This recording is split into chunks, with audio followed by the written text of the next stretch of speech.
Bacana, turma, tudo bem com vocês? Aqui é o professor Felipe, estamos juntos para mais uma aula de educação física. Vou dar continuidade no conteúdo de handball, tá bom? Então, na aula anterior nós falamos um pouquinho sobre a história, né, seu desenvolvimento, aprendemos como chegou aqui no Brasil esse esporte, falamos também um pouco sobre as regras do jogo de uma forma geral e nós conversamos também um pouquinho sobre os fundamentos. Certo?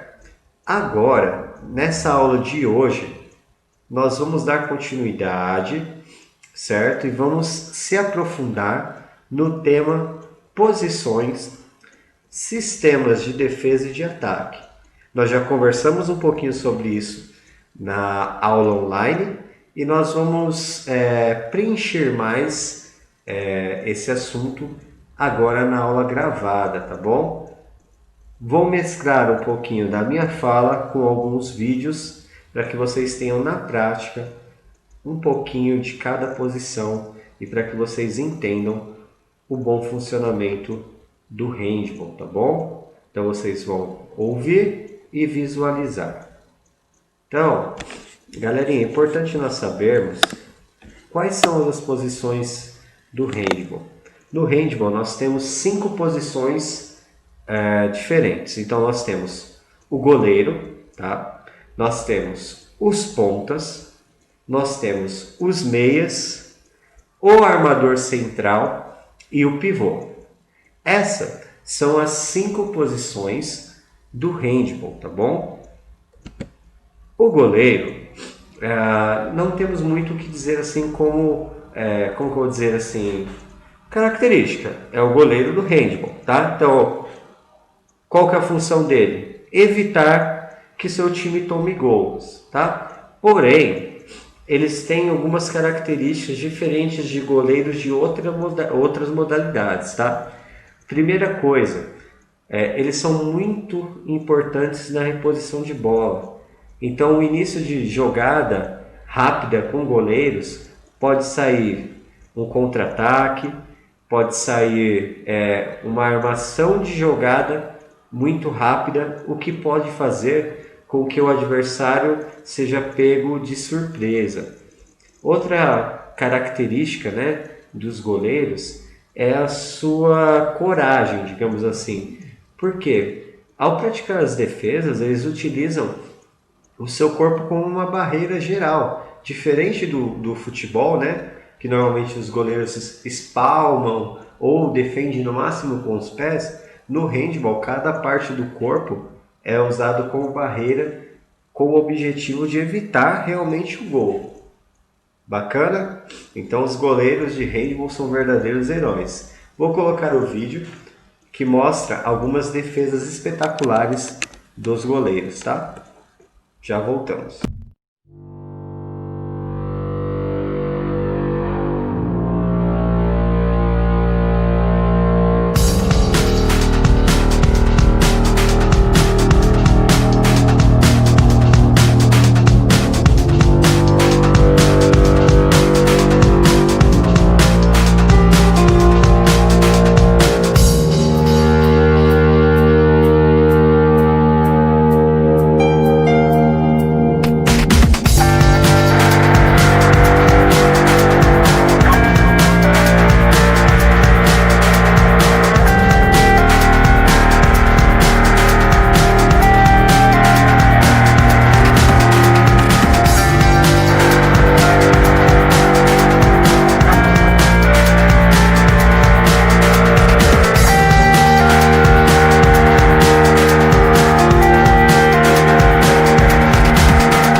posição importante, galera, no handball são os pontas, tá? Esses jogadores, eles jogam normalmente nas extremidades, tanto na defesa quanto no ataque. Então eles jogam bem próximo ali do bico da quadra ali, né? Que é a junção da linha lateral com a linha de fundo. Como característica diferente dos outros jogadores, eles têm um arremesso único dos pontas, assim, é bem característicos.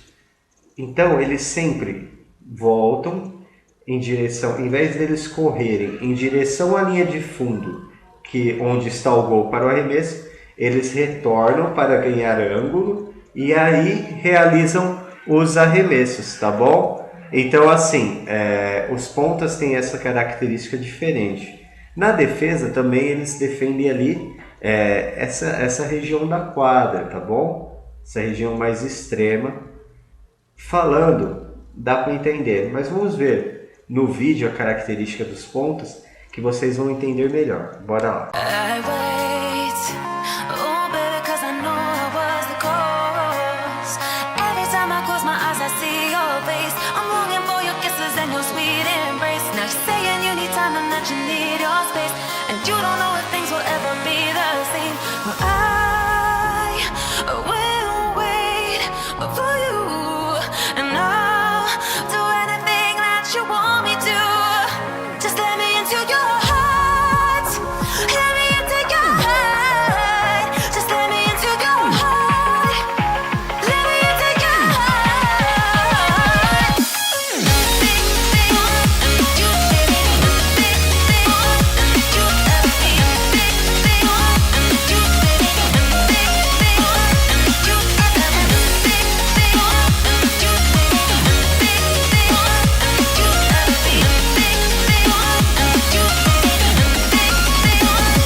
Galera, outra posição importante aqui no handball são os meias, tá bom? Os meias normalmente são jogadores fortes e altos. Eles têm um bom arremesso de longa distância e eles têm uma infiltração muito boa, tá bom? Então são jogadores que são fortes, são altos, mas também eles são jogadores rápidos, são jogadores ágeis, tá bom? Então eles fazem muito essa transição até o arremesso, tá? Então é muito comum você ver eles trocando bola com o central, se movimentando, realizando a finta, que nós já aprendemos o que é, antes do arremesso. Então, por característica, eles são jogadores altos, fortes, porém também rápidos e com um bom arremesso de longa distância, tá bom? O armador central, como o nome já diz, né? Ele arma jogadas, ele é o cérebro do time, né? Então, grande parte das jogadas iniciam com o armador central, tá? Como característica, além da organização do jogo, ele também é um cara que ele tem um raciocínio muito rápido, é um jogador veloz e também, como característica, tem um bom arremesso de longa distância e uma boa infiltração, assim como o meia. O que diferencia ele é que ele é primeiramente responsável pela armação da jogada e posteriormente pela finalização. Já os meias têm uma característica muito mais de finalização de jogada do que de armação, tá bom? Vamos entender um pouquinho então esses conceitos de meias e armador.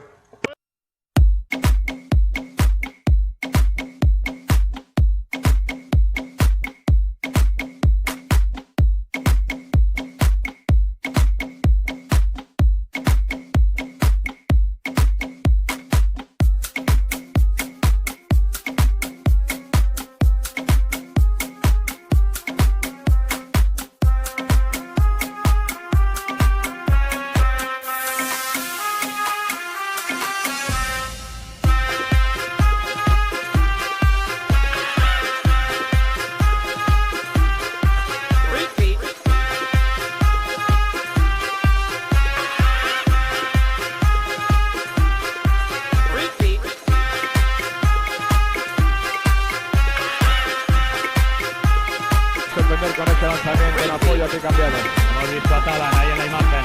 ¡Ojo! ¡Qué golazo! Este sí que es, señores. Ivano Maravilla Vale. Espectacular. Fíjense lo que hace. ¡Golea!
Repeat.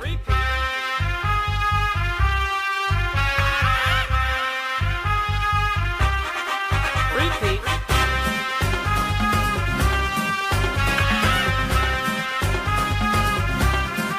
Repeat. La condición física pues va a ir hacia abajo y Villarreal va a seguir manteniendo. ¡Qué golazo, señores! Para el Azulgrana. Esto es puro espectáculo. Ivano Vale, el croata. Fíjense lo que hace, lo que es capaz de hacer. Movimiento.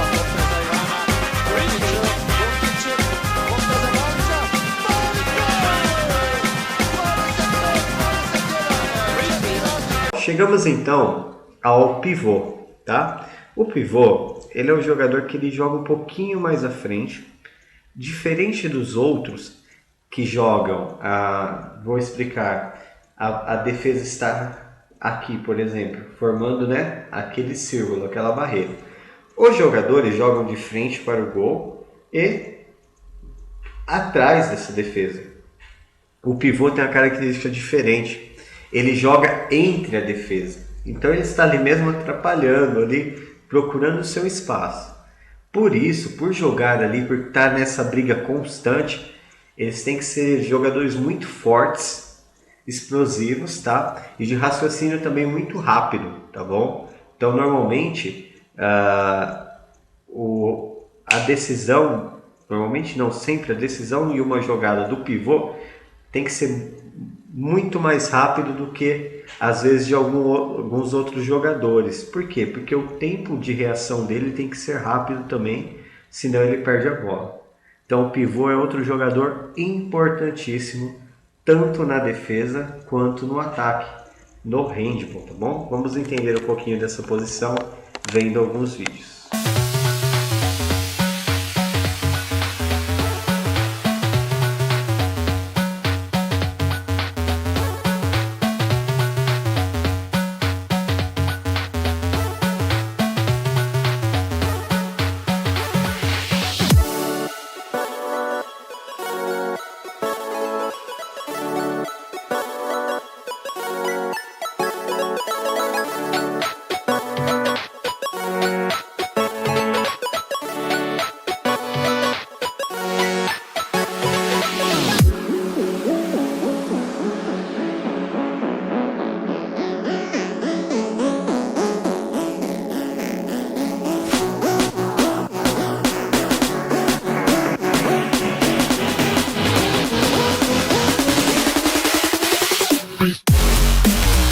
Turminha, agora que nós já entendemos um pouquinho das posições, ou melhor, das suas características, nós vamos entender aonde que se localiza, né? Aonde que está localizado cada jogador.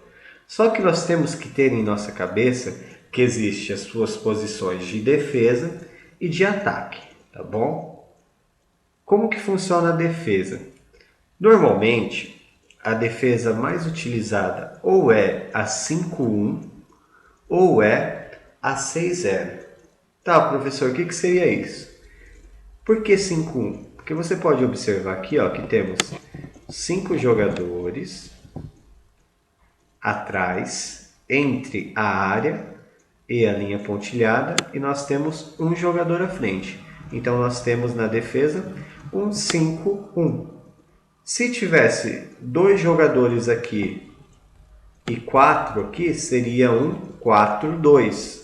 Se tivesse 3 jogadores aqui, esses 3 estivessem aqui, e os meus pontas estivessem à frente, seria uma marcação 3-3, tá? Normalmente, esses jogadores que ficam mais atrás, eles fazem uma marcação estática, tá? Então eles ficam ali com a mão levantada com a ideia de bloqueio. Normalmente, quando eu seleciono um jogador para estar mais à frente, é para fazer uma marcação pessoal ou uma marcação individual. Então, esse cara aqui, ele vai marcar, eu tiro ele daqui da minha barreira e falo para ele, ó, você vai marcar um jogador específico do outro time, né? Ou alguns, 2, 3 jogadores. Então, ele vai fazer uma marcação ali, pressão mesmo, uma marcação individual, enquanto esses vão fazer uma marcação por zona, eles vão fechar aqui, criando essa barreira, tá? Então, o número se baseia conforme a minha estratégia. Isso serve tanto para a defesa quanto para o ataque. Aqui no ataque nós também temos uma formação com 5-1. Então nós temos 5 jogadores aqui em linha. Então, ó, nossos ponteiros. Lembra que eu falei que eles jogam bem aqui na extremidade? Então dá para observar. O que é interessante, eles jogam invertidos, tá? Então quem joga com o braço, quem joga com o braço, desculpa. Quem é canhoto normalmente joga na direita e quem é destro normalmente joga na esquerda, exatamente para que eles possam fazer aquela voltinha e o arremesso, tá bom? Os meias às vezes gostam de inverter também, mas depende muito do time. Tem time que eles invertem, tem time que não, é característica. E o armador é aquele que vai estar, normalmente ele se posiciona um pouquinho aqui, ó, mais ou menos, e ele compartilha essa bola, ele direciona as jogadas, tá bom? Então, pensando em sistema tático, nós temos um 5-1 na defesa e um 5-1 no ataque, tá bom? Vou só dar continuidade aqui. Aqui temos outras maneiras, né, ou outras formas de marcar. Aqui nós temos o 6-0 do nosso ataque. Então aqui normalmente eu não jogo com um pivô, eu jogo com 2 armadores. Então eu tiro o meu pivô e coloco mais um armador, tá? Aqui o 5-1 que nós já vimos, característico que o Pro já explicou. Aqui nós temos outra característica que é o 3-3, tá? Aqui ele é muito parecido com o 5-1, porém o que muda é o posicionamento dos meus pontas, tá bom? Mais nas extremas, mais enfiado lá no fundo, aqui jogando um pouquinho mais para fora, tá bom? Aqui nós temos outra opção, aqui ó, já é o contrário. Lembra que eu falei que aqui eu posso tirar o meu pivô e jogar com 2 armadores? Aqui eu trago os meus meias, deixo os meus meias armando, e eu tiro o meu armador e coloco mais um pivô. É outra opção de jogo. Então eu jogo ponta, ponta, pivô, pivô, meia, meia. E aí eu tenho 1, 2, 4. É uma outra opção de jogo, outro estilo de jogo, tá bom? Quando eu uso isso? Essas variações ocorrem conforme o jogo necessita, conforme a observação do técnico, tá bom? Se nós pegarmos, por exemplo, na defesa, nós também temos essas variações. A defesa mais comum é a 6-0. Então, são 6 jogadores aqui, ó, que nem está aqui, ó, tá vendo, né? São 6 jogadores. Então, são 3 marcadores à direita e 3 à esquerda, tá bom? Então, esses números significam exatamente isso. Direita 1, direita 2, direita 3, esquerda 1, esquerda 2, esquerda 3. Então, esse aqui seria um exemplo de 6-0, tá bom? Aqui nós temos outro exemplo, seria um 3-2-1. Então nós temos 3 jogadores mais atrás, 2 adiantados. Então esses aqui formam uma barreira. Esses aqui eles saem para marcar, mas naquela, sabe? Eles não vão tanto, mas eles saem, fica naquele meio termo. E esse jogador é o que vai marcar normalmente, o craque do outro time, vai marcar pessoalmente, tá bom? Todas essas características são com base no estilo de jogo, né? Então normalmente o meu estilo ofensivo é com base nas características dos meus jogadores, né? Dos meus melhores jogadores de ataque. E a defesa normalmente é montada com base nas qualidades ofensivas do adversário, tá bom? Então, só para vocês entenderem um pouquinho de sistema defensivo e ofensivo. Na teoria parece difícil, mas na prática não é tanto, tá bom? Vocês puderam observar, até mesmo na aula online, eu expliquei um pouquinho, né, conforme fui colocando o vídeo para que vocês assistissem. E com certeza eu sei que vocês entenderam esses conceitos, tá bom? Então, ó, o handball finalizamos por aqui. Espero que você possa ter entendido bastante o conteúdo, que possa ter adentrado vossas mentes aí e que na teoria vocês possam ser feras no handball e assim que possível faremos tudo isso lá na prática, tá bom? Finalizo a minha aula por aqui, deixando um mega abraço a todos e até a próxima, turma!